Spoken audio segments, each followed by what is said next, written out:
যে ঘূর্ণিঝড় আসতেছে, এখানে আপনারা আশ্রয় কেন্দ্রে না গিয়ে এখানে মাছ শিকারে আসছেন কেন?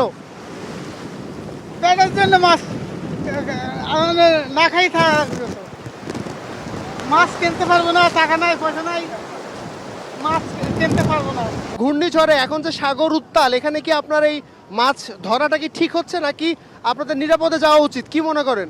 আসলে আমরা তো ছোটবেলা থেকে এখানে বড় হয়েছি, তো 10 নম্বর সিগন্যাল মহাবিপদ সংকেত আমাদের সাথে আর কি অ্যাডজাস্ট হয়ে গেছে। আসলে এটা আমাদের কাছে সেরকম কিছু মনে হচ্ছে না। যে 10 নম্বর মহাবিপদ সংকেত চলতেছে, এটা কি জানেন কিনা? জি জানি। এই যে 10 নম্বর বিপদ সংকেতের মধ্যে মাছ ধরতেছেন, মানে একটু নিরাপদ থাকা উচিত না? এখন তো নিরাপদ সমুদ্র ওরকম বেশি একটা উত্তল নাই, যে অবস্থা আছে এই অবস্থায় সমুদ্রে নামার সম্ভব। যদি সমুদ্র উত্তল থাকতো তাহলে নামতাম না।